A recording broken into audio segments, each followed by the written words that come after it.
অনুষ্ঠিত অধ্যকার সালাফি কনফারেন্সের সম্মানিত সভাপতি শেখ মোহাম্মদ মুঈনুদ্দিন সরকার মাদানী, প্রধান অতিথি, বিশেষ অতিথিবৃন্দ, উপস্থিত রয়েছেন, কেউ পথে রয়েছেন, বিদগ্ধ ওলামায়ে কেরামের এক ঝাঁক আলেমে দ্বীন। আমার জানা মতে বৃহত্তর কুমিল্লায় একসাথে একই মঞ্চে এতগুলো আলেমের উপস্থিতি মনে হয় এটাই প্রথম। উপস্থিত শ্রদ্ধেয় মুরব্বিয়ানে কেরাম, যুবক ও তরুণ ভাইয়েরা, পর্দার অন্তরালের মা ও ভগ্নীগণ, আমি আপনাদের সামনে কোরআন মাজিদের সূরা আলে ইমরানের 92 নম্বর আয়াত তেলাওয়াত করেছি। পাশাপাশি আরো কয়েকটি আয়াত তেলাওয়াত করেছি। রাসূলুল্লাহ সাল্লাল্লাহু আলাইহি ওয়াসাল্লামের বাণীর মধ্য হতে কয়েকটি হাদিস পেশ করেছি। এর আলোকে আজকে আমার আলোচনার বিষয়, যা সঞ্চালক এর নিকটে শুনেছেন, ইসলামের দৃষ্টিতে দান সাদাকার গুরুত্ব, ফজিলত। উল্লেখিত বিষয়ের উপরে কুরআন মাজিদ, সহিহ হাদিস, প্রাসঙ্গিক কিছু কথা বলে আলোচনার ইতি টানবো ইনশাআল্লাহ। ওমা তাওফীকি ইল্লা বিল্লাহ, আলাইহি তাওয়াক্কালতু ওয়া ইলাইহি উনীব। সম্মানিত দ্বীনী ভাতৃমণ্ডলী, আলোচনার শুরুতেই কৃতজ্ঞতা প্রকাশ করি, শুকরিয়া আদায় করি সেই মহান রব্বুল আলামিনের, যাঁর অশেষ কৃপায় সুস্থ শরীরে এই রকম একটি দ্বীনী বৈঠকে উপস্থিত হওয়ার সুযোগ পেয়েছি। তাই সকলে বলি আলহামদুলিল্লাহ। আল্লাহ রাব্বুল আলামিনের শুকরিয়া আদায় করে শেষ করা সম্ভব নয়, যিনি আপনার আমার জন্য পরিবেশকে অনুকূলে করে দিয়েছেন। গতকালকের যে আবহাওয়া, গত পরশু দিনের যে আবহাওয়া, তাতে অনেকেই শঙ্কায় ছিলাম যে আজকের কনফারেন্স হবে না হবে না, একটা ভাবনার মধ্যে ছিলাম অনেকেই। তো আল্লাহ রাব্বুল আলামিন আপনার আমার উপরে দয়া করেছেন। আজকের কনফারেন্সকে আল্লাহ রাব্বুল আলামিন আপনার আমার উপরে কবুল করেছেন, আশা করি ইনশাআল্লাহ। যিনি আপনার আমার জন্য পরিবেশ অনুকূলে করে দিয়েছেন, আবারও তার শুকরিয়া আদায় করি। আলহামদুলিল্লাহ, সুম্মা আলহামদুলিল্লাহ। দরুদ এবং সালাম বর্ষিত হোক সর্বকালের সর্বশ্রেষ্ঠ মহামানব সাইয়্যিদুল মুরসালিন, খাতামুন নবিয়্যিন, রাহমাতুল লিল আলামিন, নবী মুহাম্মদুর রাসূলুল্লাহ সাল্লাল্লাহু আলাইহি ওয়াসাল্লামের প্রতি। সম্মানিত দ্বীনী ভাতৃমণ্ডলী, আমরা অনেকে রাস্তায় ঘোরাফেরা করছি, অনেকে মাদ্রাসার বারান্দার ওইদিকে সময় ক্ষেপণ করছি, অনেকে দোকানপাটে সময় নষ্ট করছি। আপনার আমার একটা জিনিস মাথায় রাখা উচিত, ভালো কাজ যদি কেউ চালু করে, সমাজে ভালো কাজ শুরু করেছে, কল্যাণের, তাকওয়া বৃদ্ধির কোনো কাজ সূচনা হচ্ছে সমাজে, তাহলে এই ভালো কাজ যতদিন চালু থাকবে, যত মানুষ এর সাথে সম্পৃক্ত থাকবেন, যত নেকি হবে। প্রথমে যারা শুরু করেছিলেন সকলের নেকির একটা অংশ তারা পাবেন ইনশাআল্লাহ। আল্লাহ রাব্বুল আলামিন কুরআন মাজিদে ইঙ্গিত দিয়েছেন, যা রাসূলুল্লাহ সাল্লাল্লাহু আলাইহি ওয়াসাল্লাম সহিহ হাদিসের মধ্যে স্পষ্ট আলোচনা করেছেন। যে বিষয়গুলো দলিল দিতে গেলে আমার মূল আলোচনার সময় শেষ হয়ে যাবে, ওই জন্য আমি সেদিকে যাচ্ছি না। আল্লাহ রাব্বুল আলামিন বলছেন, মান ইয়াশফা শাফাআতান হাসানাতান ইয়াকুল লাহু নাসিবুম মিনহা। কেউ যদি শাফাআতান হাসানা, সুন্দর কল্যাণ নেকির কাজে পরামর্শ দেয়, সুপারিশ করে, সহযোগিতা করে, একুল্লাহু নাসিবুম মিনহা, তাহলে পুরো কাজে যা নেকি হবে তিনি একটা অংশ পাবেন যারা সহযোগিতা করেছেন। তো আপনি সুশৃঙ্খল ভাবে প্যান্ডেলে বসে আলোচনা শোনার করার পরিবেশ করে দিবেন, এর চেয়ে ভালো সুপারিশ আর কি হতে পারে? দ্বিতীয়ত দেখুন, রাসূলুল্লাহ সাল্লাল্লাহু আলাইহি ওয়াসাল্লাম বলেছেন, যে ব্যক্তি দ্বীনি ইলম অর্জনের জন্য বাড়ি থেকে রাস্তায় বের হয়, দ্বীনি জ্ঞান হাসিলের জন্য রাস্তায় বের হয়েছে, আর রাসূল সাল্লাল্লাহু আলাইহি ওয়াসাল্লাম বলছেন, সাহালাল্লাহু লাহু বিহি তরিকান ইলাল জান্নাহ, ওই ব্যক্তির জন্য আল্লাহ জান্নাতের পথ সহজ করে দেবেন। বাড়ি থেকে রাস্তায় বের হয়েছে দ্বীনি ইলম অর্জনের জন্য, বাড়ি থেকে রাস্তা মারিয়ে কোথাও গিয়েছে দ্বীনের কিছু জ্ঞান হাসিলের জন্য, আল্লাহ তার জন্য জান্নাত সহজ করে দেবেন। কিভাবে সহজ করেন? এই হাদিস সহিহ মুসলিমের তাবারানী মুজামুল আওসাতের মধ্যে একটি হাদিস বর্ণিত হয়েছে। রাসূলুল্লাহ সাল্লাল্লাহু আলাইহি ওয়াসাল্লাম বলেছেন, কিভাবে সহজ করেন ওই হাদিসটিতে বোঝা যায়। যখন কিছু মানুষ এক জায়গায় একত্রিত হয়, এক জায়গায় জমা হয়, কোরআন মাজিদ তেলাওয়াত হয়, সুন্নাহর দার্স হয়, আল্লাহকে স্মরণ করে, ওই বৈঠকে যারা শেষ পর্যন্ত উপস্থিত থাকে, যখন বৈঠক শেষ, ওয়ানাদা মুনাদিম মিনাস সামা, তখন আল্লাহ আসমান থেকে আহ্বান জানান, আসমান থেকে ডাক দেন, ডাক দিয়ে বলেন, কুমু মাগফুরান লাকুম, কুমু, তোমরা উঠো, দাঁড়াও, তোমরা দাঁড়াও, যাও, মাগফুরান লাকুম, কেননা তোমাদের সমস্ত পাপ ক্ষমা হয়ে গেছে। যিনি পাপ ক্ষমা করার একমাত্র মালিক, একচ্ছত্র মালিক, নিরঙ্কুশ মালিক, তিনি ডাক দিয়ে বলেন যে এবার যাও, উঠো, যাও, পাপ ক্ষমা হয়ে গেছে।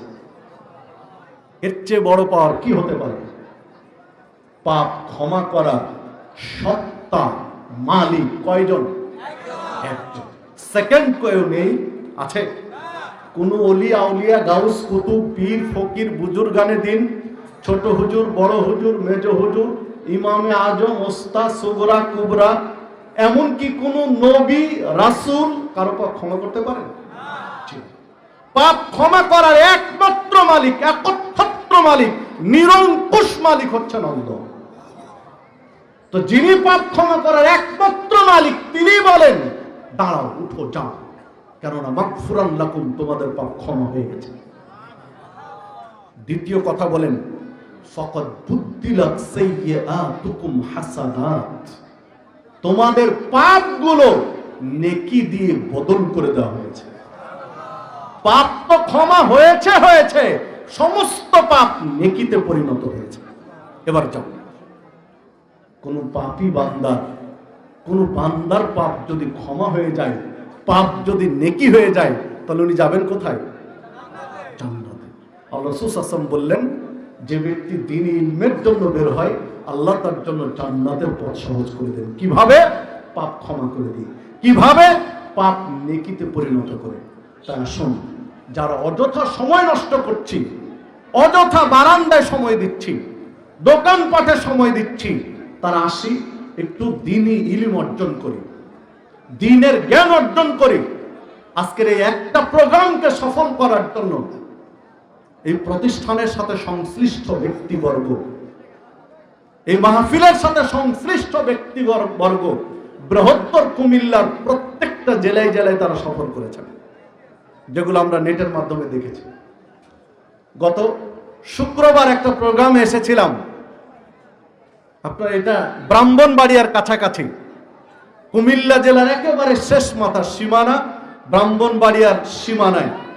তো ওইখানে প্রোগ্রামে গিয়ে শুনলাম গত শুক্রবার যে সেই দিন এই প্রতিষ্ঠানের যিনি প্রিন্সিপাল আইনউদ্দিন আল আইনি হাফেজাহুল্লাহ এবং পরিচালক এবং প্রিন্সিপাল মঈনুদ্দিন সরকার মদানী হাফিজাহুল্লাহ, তারা শুক্রবারও গিয়েছেন ওই এলাকাতে। ইমাম বুখারী মসজিদে গিয়েছেন, ওই এলাকাতে গিয়েছেন, মানে তারা ডোর টু ডোর ঘুরেছেন, এলাকা ভিত্তিক সফল করেছেন আজকে একটা প্রোগ্রামকে সফল করার জন্য। আপনাদের এলাকায় গিয়েছেন, মসজিদে মসজিদে গিয়েছেন, বাড়ি বাড়ি গিয়েছেন, মাসের পর মাস সফল করেছেন। আপনার কাছে একটা দিন সময় চেয়েছেন, তো একটা দিনে এসে আপনি কেন ঘুরে বেড়াবেন? কেন আপনি অযথা সময় নষ্ট করবেন? কেন আপনি বাজারে রাস্তাঘাটে, কেন আপনি যেখানে সেখানে বলবেন? আসুন, হাদিস যেটি পেশ করেছি এখানে বোঝা যায় দ্বীনি মাহফিলের এই ফজিলতটা তারাই পান যারা বসে আলোচনা শুনেন। জায়গা নেই, দাঁড়িয়ে আছেন, সেটা ভিন্ন কথা, ওজোর আছে। জায়গা আছে, দাঁড়িয়ে থাকবেন, তারা এই ফলাফল পাবেন। হাদিসে বোঝা যায় না, কেননা আল্লাহ ডাক দিয়ে বলেন কুমু, দাঁড়া, উঠো। তো আপনি তো দাঁড়িয়ে আছেন, কোথায় দাঁড়াবেন? দাঁড়ানো ব্যক্তি দাঁড়াবে কোথায়? তাহলে ইল্লাল্লাহ ইল্লাল্লাহ জিকিরওয়ালাদের মতো বাঁশে দাঁড়াতে হবে, বান্দর ঝুলা হয়ে ঝুলতে হবে বাঁশের খুঁটিতে, তাহলে তাছাড়া দাঁড়াবেন কোথায়? দাঁড়ানো ব্যক্তি দাঁড়ানো জায়গা হয় না, বসা ব্যক্তি দাঁড়াতে পারে। আর হাদিসে বলা হচ্ছে বসা ব্যক্তিদেরকে দাঁড়াও, উঠো।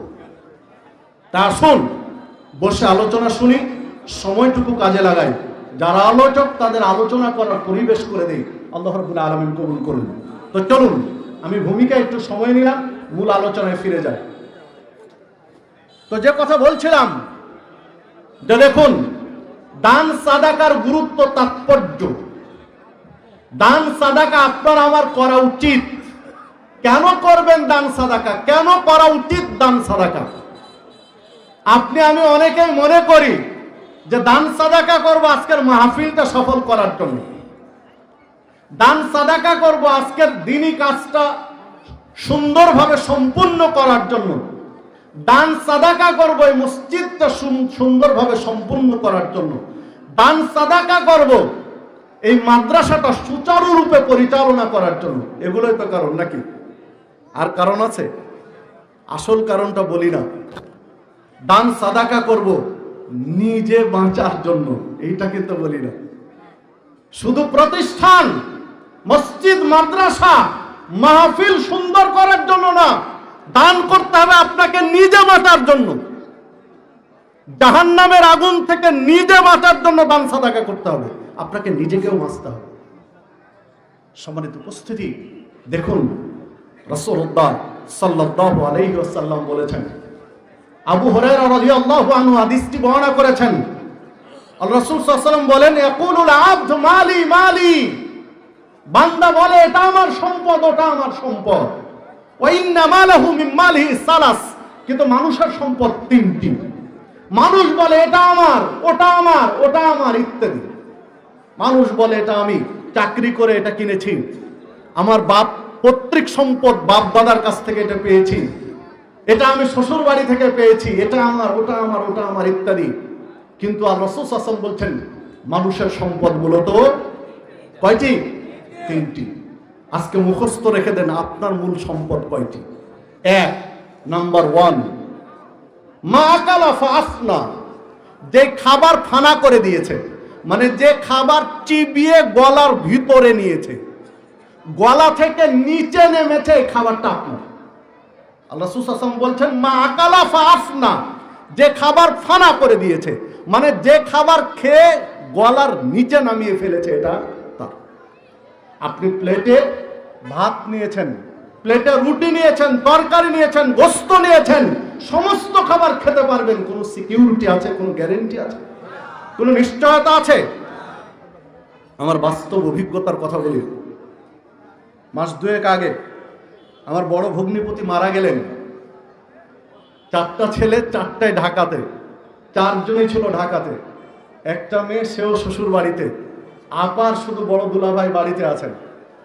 তো আপা বলছেন দুইটা, সকালবেলা একটু জমি ঘুরে এসে নাস্তা করতে বসেছেন, 2টা রুটি দিয়েছেন, একটা রুটি খেয়েছেন, দ্বিতীয় রুটি একটা 1 গ্রাস নেওয়ার জন্য ছিঁড়েছেন, রুটি মুখে দিয়ে বলছেন আমার শরীর কেমন করছে, আমার শরীরটা ভালো করছে না। রুটির একটা, দ্বিতীয় রুটির একটা টুকরা মুখে নিয়ে আছেন।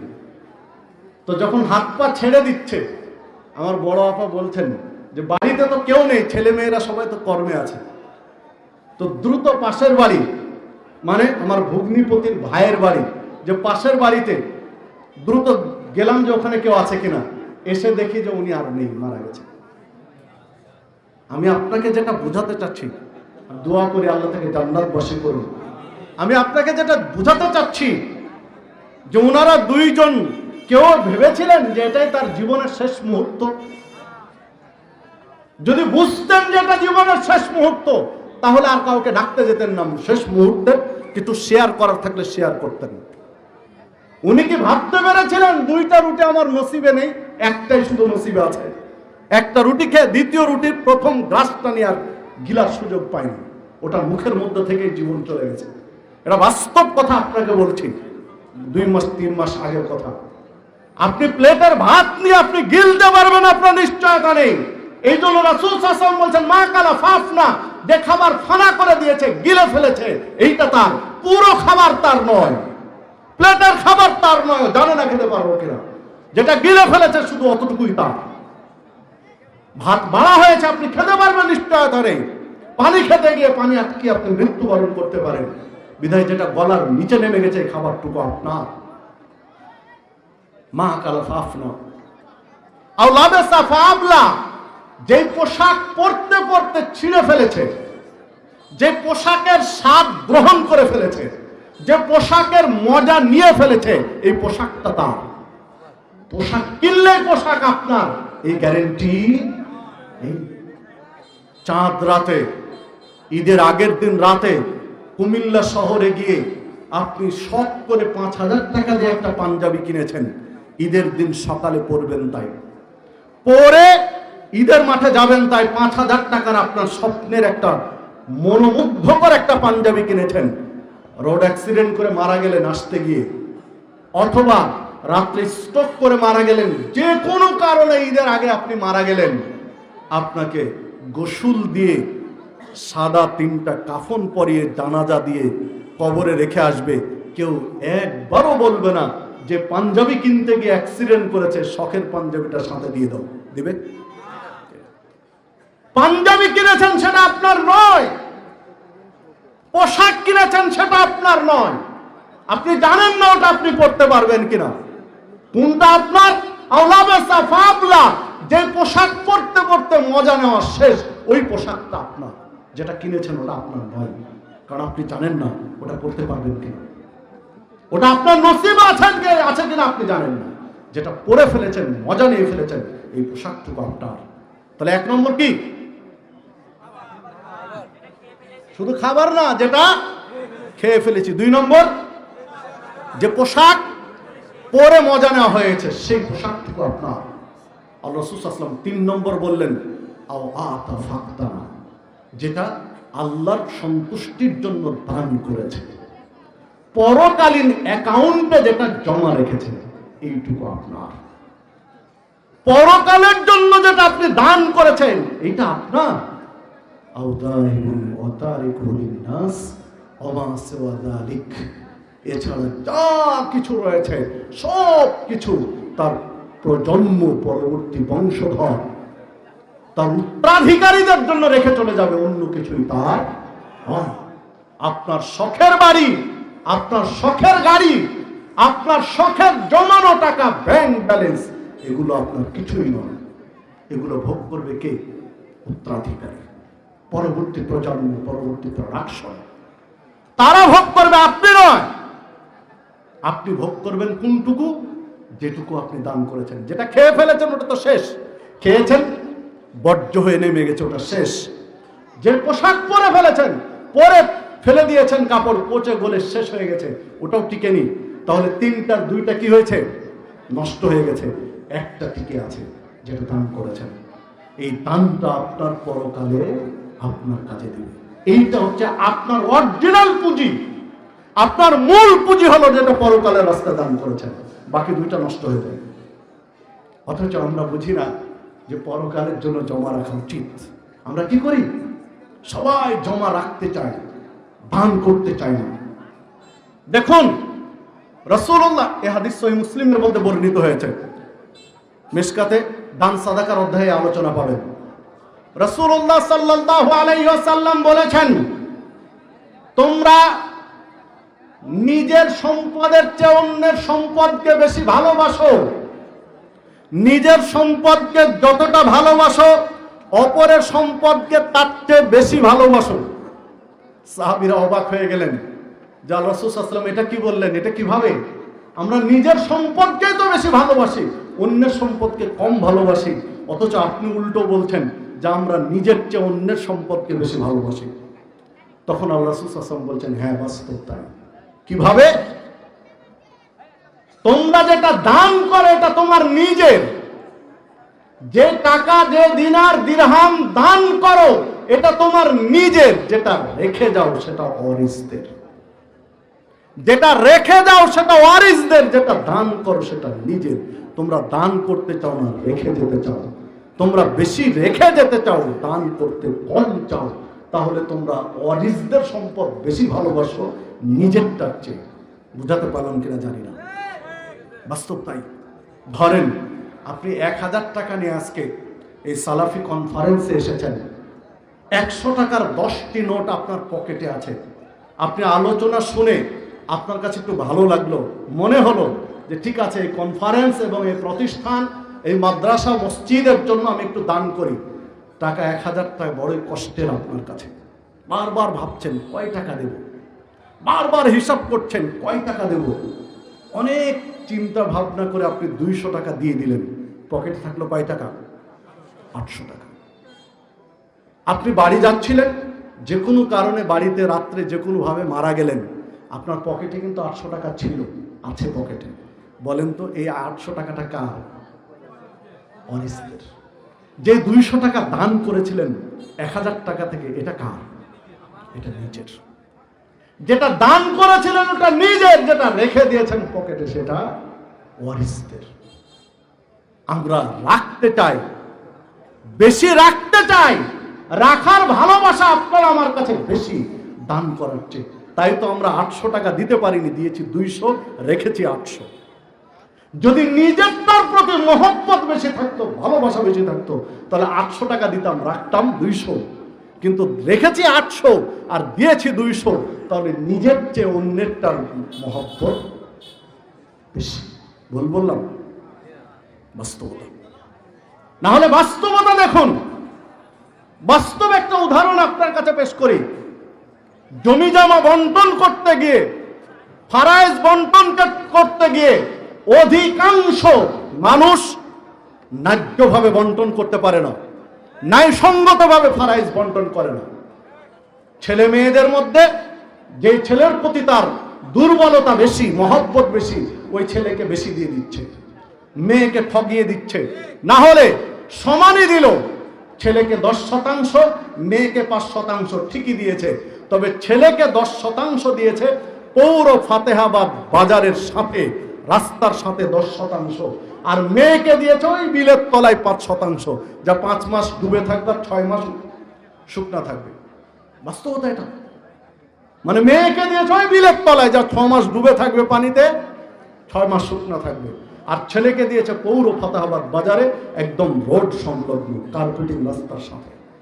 বলেন এটা দিয়ে গেলাম, ঠিক আছে। ওই জমির দাম ছিল ভ্যালুয়েশন অনুযায়ী 2 লাখ টাকা শতক, আর এই জমির দাম হচ্ছে 10 লাখ টাকা শতাংশ। অনেক সময় এরকম হয় না? আপনার 10 লাখ টাকা শতাংশ ছেলেকে দিয়ে গেলেন, আর মেয়েকে দিলেন 2 লাখ শতাংশ। আপনি তো কবরে চলে গিয়েছেন। এবার এই সম্পদটা ভোগ করবে কে? ছেলে মেয়ে। সম্পদ ভোগ করবে ছেলে, আনন্দ করবে ছেলে, ফুর্তি উড়াবে ছেলে, আর কবরের শাস্তি ভোগ করবে কে? বলে আপনি, পিতা, অভিভাবক। যাকে দিয়ে গেলেন তার কোনো আফসোস নেই, ও একবারও ভুলেও বলবে না যে বাবা 10% দিয়ে গেছে, আমি 2% এই মাদ্রাসা বা মসজিদে দিয়ে দেই, বলবে না। ও ভোগ করবে আনন্দে, আর কবরের শাস্তিটা ভোগ করবেন আপনি। এইরকম বোকা শ্রেণীর মুসলিম আপনি আমি। যাদের দিয়ে যায় তারা আনন্দ করে, আর যাদের দিয়ে গেলাম তাদের কারণে আমরা শাস্তি ভোগ করি। সম্মানিত উপস্থিতি, যে কথা বলছিলাম যে আপনাকে আমাকে বাঁচার রাস্তা খুঁজে বের করতে হবে। হবে, জাহান্নামের আগুন থেকে বাঁচার পথ বের করতে হবে। আল্লাহ রাব্বুল আলামিন কোরআন মাজিদের সূরা তাহরিম 6 নম্বর আয়াতে বলেছেন, ইয়া আইয়ুহাল্লাযীনা আমানু, হে ঈমানদারগণ, কু আনফুসাকুম ওয়া আলাইকুম নারা, তোমরা নিজেরা জাহান্নামের আগুন থেকে বাঁচো, পরিবারকে বাঁচাও। নিজে বাঁচো, পরিবারকে বাঁচাও। তো আগে পরিবার বাঁচাবেন না আগে নিজে বাঁচবেন? নিজে, আগে নিজে বাঁচুন। যদি নিজেই বাঁচতে না পারেন তাহলে পরিবারকে কি বাঁচাবেন? আগে নিজে বাঁচার পথ বের করুন। নিজে জাহান্নামের আগুন থেকে মুক্তি পেতে পারি এই রাস্তা খুঁজে বের করুন, তারপরে পরিবার। আগে নিজেকে বাঁচতে বলেছেন, নিজেই বাঁচতে পারছি না, পরিবারকে নিয়ে কি করবেন? পরিবারকে কিভাবে বাঁচাবেন?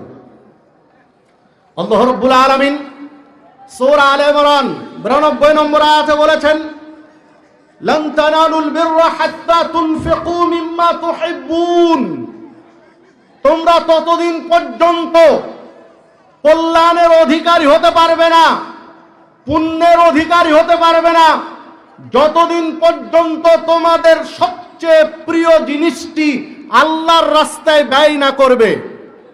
আল্লাহর পথে সবচেয়ে প্রিয় জিনিসটি যতদিন ব্যয় করতে না পারবে ততদিন পর্যন্ত তোমরা কল্যাণের পথযাত্রী হতে পারবে না।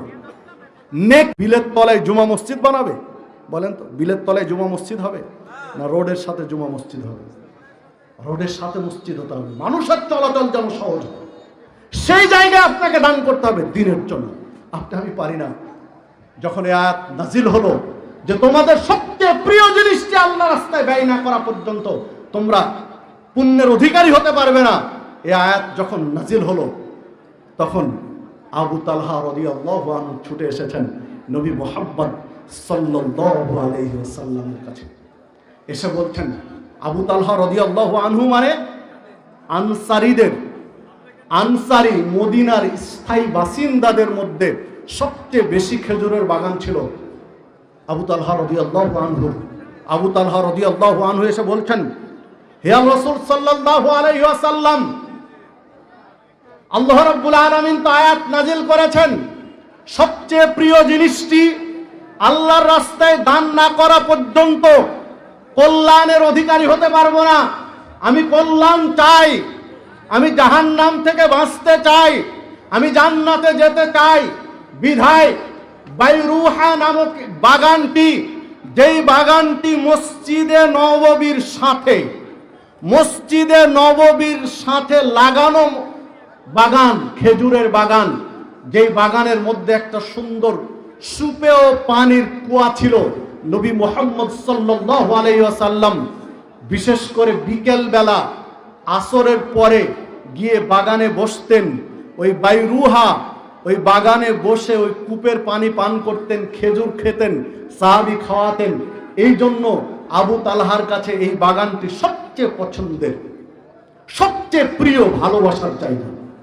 পৃথিবীর সর্বশ্রেষ্ঠ মানুষটি যাকে দিয়ে আল্লাহ জান্নাত উদ্বোধন করাবেন, নবী মুহাম্মদুর রাসূলুল্লাহ সাল্লাল্লাহু আলাইহি সাল্লাম, তিনি প্রায় এই বাগানে বসেন, খেজুর খান, পানি খান। এই জন্য তার কাছে সবচেয়ে প্রিয়, একদম মসজিদে নববীর সাথে। এখন আবু তালহা রাদিয়াল্লাহু আনহু বলছেন, যেহেতু এটা আমার কাছে সবচেয়ে প্রিয়, সবচেয়ে দামি, সবচেয়ে মূল্যবান, আর আল্লাহ বলেছেন সবচেয়ে প্রিয় জিনিসটি দান না করলে, আল্লাহ রাস্তায় ব্যয় না করলে পুণ্যের অধিকারী হতে পারবো না। বিধায় আমি পরকালে নাজাতের জন্য, জান্নাত লাভের জন্য, জাহান্নাম থেকে মুক্তি পাওয়ার জন্য আমি আমার বাগানটি আল্লাহ রাস্তায় দান করে দিতে চাই। আর রাসূল সাল্লাল্লাহু আলাইহি ওয়াসাল্লাম বলছেন, আবু তালহা সবচেয়ে লাভজনক ব্যবসা এটি, দুইবার বলেছিলেন সর্বাধিক লাভজনক ব্যবসা তোমার এটি। বাইরুহা নামক বাগান তিনি দিয়ে দিলেন মসজিদে নববীর সাথে। আপনি চিন্তা করতে পারেন যে যেটা এখন মসজিদে নববীর ভিতরে চলে গেছে আর কি জায়গা, মসজিদে নববী সম্প্রসারণ করতে ভিতরে চলে গেছে, ওটা মসজিদে নববীর সাথে। মানে আমরা বলি এটা তো আমার জমি নয়, এগুলো স্বর্ণের টুকরা, কলিজার টুকরা বলি না, কলিজার টুকরো, স্বর্ণের টুকরো, জায়গাটা আল্লাহ সন্তুষ্টির জন্য দিয়ে দিলেন। সম্মানিত উপস্থিতি, জান্নাতের সুসংবাদ প্রাপ্ত সাহাবী 10 জন, যারা পৃথিবীতে বেঁচে থাকা অবস্থায় জান্নাতের সুসংবাদ পেয়েছিলেন, জান্নাতের ঘোষণা পেয়েছিলেন। এই 10 জন সাহাবীর একজন হলেন আবু তালহা রাদিয়াল্লাহু আনহু। এমনিতেই তারা জান্নাতের সুসংবাদ পাননি, কলিজা বলতে পারেন কলিজা ছিঁড়ে দিয়ে দিয়েছেন ইসলামের জন্য। কলিজার টুকরো জায়গাটা ইসলামের জন্য দিয়ে দিয়েছেন। যেমন কলিজা ছিঁড়া দান করেছেন, আল্লাহ কলিজা ছিঁড়া ফলাফল ঘোষণা করেছেন, জান্নাতের সুসংবাদ দুনিয়াতে দিয়েছেন। সম্মানিত উপস্থিতি, যে কথা বলছিলাম যে আপনাকে আমাকে বাঁচার জন্য, নাজাতের জন্য, জান্নাতের জন্য এইরকম দৃষ্টান্ত উপস্থাপন করা উচিত, দান করা উচিত এইভাবে নাজাতের জন্য। আল্লাহ রাসূল সাল্লাল্লাহু আলাইহি ওয়াসাল্লাম বলছেন, বিচারের মাঠের একটা দৃশ্যের বর্ণনা দিচ্ছেন। বর্ণনা দিতে গিয়ে বলছেন যে বিচারের মাঠে একটা পর্যায়ে আসবে, মানুষ ডান দিকে তাকাবে, ডান দিকে দেখবে আগুন আর আগুন, দাউ দাউ করে আগুন জ্বলছে। মানুষ বাম দিকে তাকাবে, বাম দিকে দেখবে আগুন জ্বলছে, দাউ দাউ করে আগুন জ্বলছে। ডানে আগুন, বামে আগুন, উত্তপ্ত জাহান্নামের অগ্নিশিখা লেলিহান আগুন দাউ দাউ করে জ্বলছে। সামনে আহকামুল হাকিমিন, ন্যায় বিচারক। যেদিন বিচারের কোনো নড়চড় হবে না। যাররা পরিমাণ ভালো কাজ করে থাকলে সেটিরও প্রতিদান দিবেন, যাররা পরিমাণ খারাপ কাজ করে থাকলে সেটারও খারাপ প্রতিদান দিবেন। সেই দিন ডানে আগুন, বামে আগুন, সামনে আহকামুল হাকিমিন। এই কথা বলার পরে আল্লাহ রাসূল সাল্লাল্লাহু আলাইহি ওয়াসাল্লাম বলছেন, ইত্তাকুন নার ওয়ালাউ বিশিক্কি তামর। তোমরা জাহান্নামের আগুন থেকে বাঁচো, ডানে বামের আগুন থেকে বাঁচো, খেজুরের একটা অংশ দিয়ে হলো। কিছুই নেই তোমার কাছে, মাত্র একটাই খেজুর আছে, পুরো খেজুর দান করলে তুমি খাবে কি? তাহলে খেজুরটা কয়েক টুকরা করো। ওয়ালাউ বিশিক্কি তামর, শিক্কে তামর মানে পুরো খেজুর না, খেজুরের একটা অংশ, কয়েক ভাগ করে একটা ভাগ। তো তোমার কাছে একটাই খেজুর দান করে দিলে তুমি খাবে কি?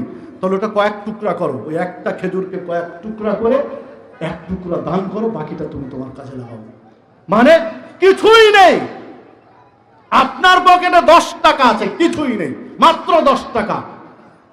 এই হাদিসের বিশ্লেষণ অনুযায়ী ওই 10 টাকা থেকে আপনাকে 2 টাকা দান করতে হবে। অন্যদিন 10 টাকা খেতে লাগে, সেই দিন 8 টাকা খান, খাবেন 8 টাকা, 2 টাকা রাস্তায়, আল্লাহর রাস্তায় দান করেন। এটা বাঁচার জন্য জাহান্নামের আগুন থেকে, ইত্তাকুন নার, জাহান্নামের আগুন থেকে বাঁচো। ওয়ালাউ বিশিক্কি তামর, খেজুরের একটা অংশ দিয়ে হলো। যে হাদিস সহিহ বুখারীর। সম্মানিত উপস্থিতি, নবী মুহাম্মদ সাল্লাল্লাহু আলাইহি ওয়াসাল্লাম বলছেন যে কারো 1 দিরহাম দান, কারো 1 লক্ষ দিরহাম দানের চেয়ে আল্লাহর কাছে বেশি গুরুত্বপূর্ণ। 1 লক্ষ দিরহাম, 1 লক্ষ টাকা দান করে, 1 টাকা দান করেছে কেউ 1 লক্ষ টাকা, তো 1 টাকার গুরুত্ব আল্লাহর কাছে বেশি 1 লক্ষের চেয়ে। আল্লাহ রাসূল সাল্লাল্লাহু আলাইহি ওয়াসাল্লামের এই কথার পরে সাহাবীরা জিজ্ঞাসা করলেন, এটা কিভাবে? তখন রাসূলুল্লাহ সাল্লাল্লাহু আলাইহি ওয়াসাল্লাম বলছেন, মনে করে 1 লোকের অনেক টাকা আছে, অনেক দিরহাম রয়েছে, জমা আছে, লক্ষ লক্ষ দিরহামের মধ্য থেকে একটা কোনা সামান্য 1 লক্ষ দিরহাম দান করেছে, সামান্য 1 লক্ষ তার কাছে। আর একজনের কাছে মাত্র 2টা দিরহাম আছে, 2টি টাকা আছে, এই 2 দিরহামের মধ্যে 1 দিরহাম দিয়ে দিয়েছে। তো কার ত্যাগটা বেশি? ত্যাগ স্বীকার করলো কে বেশি? একজন শিল্পপতি, 100 কোটি টাকার মালিক, 1 লক্ষ টাকা দান করেছে। আর একজনের কাছে মাত্র 10 টাকা ছিল, 5 টাকা দিয়ে দিয়েছে। বলেন তো তার কার ত্যাগ বেশি? কারণ শিল্পপতি 100 কোটি টাকার মধ্যে 1 লক্ষ টাকা তার হাতের ময়লা, হাতের ময়লাও না, ও টেরই পাবে না যে তার কিছু সম্পদ থেকে খসেছে। কিন্তু 10 টাকার মধ্যে 5 টাকা দান করে দিয়েছে, ওর কলিজা ছিঁড়ে বের হয়েছে, আছেই তো তার কাছে 10 টাকা, ওর কলিজা ছিঁড়ে বের হয়েছে। ত্যাগ যার যত বেশি, আল্লাহ তাকে ফলাফল তত বেশি দেন। যার কলিজা ছিঁড়ে বের হয়েছে, আল্লাহ তাকে সেইভাবে দেন। আল্লাহ রাসূল সাল্লাল্লাহু আলাইহি ওয়াসাল্লাম বলছেন, হাদিসে কুদসি, আল্লাহ রাব্বুল আলামিন বলেন, হে বনু আদম, তোমরা দান করো, আমি তোমাদের দান করব। তুমি দান করো, তোমাকে দান করা হবে। আপনি আল্লাহর জন্য ব্যয় করেন, আল্লাহ আপনার জন্য ব্যয় করবে, আল্লাহ আপনার সম্পদ বাড়িয়ে দেবে। দান সাদাকা থাকতে হবে আপনার আমার। সম্মানিত উপস্থিতি, দেখুন রাসূলুল্লাহ সাল্লাল্লাহু আলাইহি ওয়াসাল্লাম বলছেন, সহিহ বুখারীর আরেকটি বর্ণনাতে তোমাদের প্রত্যেক দিন প্রত্যেকের সাদাকা করা উচিত, প্রত্যেক দিন তোমাদের দান করা উচিত। সাহাবীরা বলছেন, হে রাসূল সাল্লাল্লাহু আলাইহি ওয়াসাল্লাম, যদি দান করার মতো কিছু না থাকে তাহলে কিভাবে দান করবেন, কিভাবে সাদাকা দিবেন? তখন আল্লাহ রাসূল সাল্লাল্লাহু আলাইহি ওয়াসাল্লাম বলছেন, কেন? যদি দান করার মতো কিছু না থাকে তাহলে সে কাজ করবে, কর্ম করবে, কামলা দিবে। কি বলেন আপনার এলাকায়? কামলা নাকি? পাট খাটা কৃষাণ, পাট কামলা, কামলা দিবে কারো বাড়িতে। কামলা দিয়ে যে উপার্জন হবে, এই উপার্জন থেকে কিছু দান করবে, বাকিটা পরিবারে খরচ করবে। মানে মানুষের বাড়ি কামলা দিয়ে হলেও, মানুষের বাড়িতে কাজ করে হলেও আপনাকে দান করতে হবে ইসলামের জন্য। ইসলাম যখন প্রতিষ্ঠিত হয়েছে, ইসলাম যে যুগে প্রতিষ্ঠিত হয়েছে, সেই যুগে সাহাবীদের অঢেল টাকা পয়সা ছিল না, তারা ইসলামের পথে দান করে ইসলামকে পর্যায়ে নিয়ে এসেছেন। আয়েশা সিদ্দিকা রাদিয়াল্লাহু আনহা বলতেন, আমি স্বামীর ঘরে যাওয়ার পর থেকে মৃত্যু পর্যন্ত আমি 2 দিন পরস্পর তৃপ্তি সহকারে নবীর পরিবার খেয়ে বেঁচেছেন আমি দেখিনি। সম্মানিত উপস্থিতি, শেখ চলে এসেছেন। আমার আলোচনা বাড়ানোর সুযোগ নেই, আমি বাড়াতেও চাই না। এই মুহূর্তে আমি আপনাদের কাছে বর্তমান প্রতিষ্ঠান আর এই মাহফিলের একটা মেসেজ দেই। এই মাহফিল সুচারুরূপে সম্পন্ন করতে প্রায় 6 লক্ষ টাকা ব্যয় হবে। ইতিমধ্যে হয়ে গেছে অধিকাংশই। 6 লক্ষ টাকা মতো ব্যয় হবে নির্ধারণ করা হয়েছে, যেটা বাজেট করা হয়েছে। 6 লক্ষ টাকার অধিকাংশ এখন বাকি আছে, বিভিন্ন জায়গায় পেন্ডিং বাকি আছে, আর আনুষঙ্গিক আজকের তো অনেক খরচ আছে। এই যে এত বড় একটা আয়োজন, বৃহত্তর কুমিল্লায় বিশাল মাপের একটা আয়োজন করেছেন, এটা সূচনা। যদি এটা সফলতার মুখ দেখে, আশা করি আগামী দিনের এর চেয়ে বড় আয়োজন হবে ইনশাআল্লাহ। আর যদি আজকে ব্যর্থতায় পর্যবসিত হয়, তাহলে আগামী দিন হিম্মত হারিয়ে দিবে, সাহস করতে পারবে না। নবী মুহাম্মদ সাল্লাল্লাহু আলাইহি ওয়াসাল্লাম বদরের যুদ্ধে আল্লাহর কাছে প্রার্থনা করছিলেন যে, আল্লাহ, তুমি যদি এই পৃথিবীতে তোমার আবাদ চাও, যে পৃথিবীতে আবাদ হোক, তাহলে আজকে মুসলিমদের বিজয় দান করো। আল্লাহর কাছে দোয়া করছিলেন। সম্মানিত উপস্থিতি, আমি সেই স্মৃতি চারণ করে বলি যে আপনারা যদি চান যে মাহফিল চালু থাক, আরো বড় পরিসরে সামনের দিকে হোক, বৃহত্তর কুমিল্লার মধ্যে বড় প্রোগ্রাম হোক, মানুষ আলেম ওলামা এখানে আসুক, এক ঝাঁক আলেম ওলামা আসুক, আমরা আলোচনা শুনতে চাই, তাহলে এই খরচে আপনাদেরকে সামিল হতে হবে। 6 লক্ষ টাকা বড় কিছু নয় যদি সকলে সামিল হয়। এই রকম ব্যক্তিও এখানে উপস্থিত রয়েছেন যে একাই 6 লক্ষ টাকা দিতে সক্ষম নেই। আবু তালহা রাদিয়াল্লাহু আনহু কলিজার টুকরো বাইরুহা নামক বাগান মসজিদে নববীর সাথে দান করে দিয়েছিলেন। তো 6 লক্ষ টাকা কয় কাঠা জায়গা হয়? নেই এই ধরনের ব্যক্তি অবশ্যই আছেন। সম্মানিত উপস্থিতি, আমি কয়েকটা মিনিট শুধু আপনাদের কাছে সময় নেব, যেহেতু শেখ চলে এসেছেন, বেয়াদবি মাফ করবেন। আমি কয়েকটা মিনিট সময়, বৃহত্তর স্বার্থে, প্রতিষ্ঠানের স্বার্থে 3 তলার কাজ হয়েছে মসজিদের, যা কাজ বাকি। যদি কমপ্লিট হতো, আজকের মানুষ ওখানে অনেক কিছু শিফট করা যেত। মাদ্রাসার অবস্থা তো আপনারা দেখেছেন। বিধা আপনাদেরকে কয়েকটা মিনিট, মাত্র কয়েক মিনিট সময় নষ্ট করবো না। সময় নষ্ট হলে আলোচকদের সময় নষ্ট হয়ে যাচ্ছে। তাই আসুন, আপনারা কে দান করতে পারেন বলেন তো? 50,000 টাকা, 2টা কলাম, আমি বেশি চাচ্ছি না, 50,000 টাকা, 2 জন ব্যক্তি 50,000 করে দিবেন, এরকম কেউ আছেন? 5টা মিনিট সময় নেব, বেশি না। আপনারা দিয়ে দেন, শেষ করে দেবো ইনশাআল্লাহ। দেখুন, দান করবেন প্রতিষ্ঠানের জন্য, আল্লাহর সন্তুষ্টির জন্য, নিজে জাহান্নামের আগুন থেকে বাঁচার জন্য, নিজে বাঁচার জন্য, এই প্রতিষ্ঠানের জন্য করবেন। 2 জন ব্যক্তি 50,000 টাকা করে দিবেন। কেউ আছেন কি? জি জি 50,000 ভাই দেখেন। আলহামদুলিল্লাহ, জাযাকাল্লাহ খায়ের। ভাই নাম কি? সোহেল ভাই। সোহেল ভাই প্রথম। দেখুন, এটাও মনে রাখবেন যে সোহেল ভাই যে ঘোষণা দিয়েছেন, এখন থেকে শেষ পর্যন্ত যারা দান করবেন সবার দানের একটা অংশ উনি পাবেন, কারণ তিনি এই ভালো কাজটা শুরু করেছেন। আরেকজন 50,000 টাকা, বলেন তো একজন। দেখেন কি করবেন, আজকে যদি মারা যান, কালকে থেকে ওয়ারিসরা ভোগ করবে, আপনি ভোগ করতে পারবেন না। জি, আর কেউ আছেন? 50,000 টাকা। জি, কোথায়? যে আরেক ভাই 50,000 টাকা। ভাই একটু লেখেন, লিখে নিন। যে আরেকজন 50,000 টাকা। আলহামদুলিল্লাহ, 1 লক্ষ টাকা হয়েছে। আলহামদুলিল্লাহ। আর দরকার কত? 5 লক্ষ টাকা। এবার কমিয়ে আসি, 30,000 টাকা করে দান করবেন 3 জন ব্যক্তি। বলেন তো, যদি আরো কেউ 50 দিতে চান, আলহামদুলিল্লাহ, সুযোগ আছে। এইদিকে এক ভাই দিতে চেয়েছেন, এইদিকে, ওই নিচে। 30,000 টাকা 3 জন ব্যক্তি চাচ্ছি, 30,000 টাকা করে। জি, কেউ আছেন? 30,000 টাকা করে। মাত্র কয়েক মিনিট, সময় নষ্ট হয়ে যাচ্ছে। জি, আল্লাহ বাড়িয়ে দিবেন সম্পদ। ইয়ামহাকুল্লাহুর রিবা ওয়া ইউরবিস সাদাকা। আল্লাহ বলছেন, আল্লাহ দানের মাধ্যমে সম্পদ বাড়ান, সুদের মাধ্যমে সম্পদ কমান। সুদে সম্পদ বাড়ে না, কমে। বাহ্যিক দৃষ্টিতে সুদে বাড়ে, দানে কমে।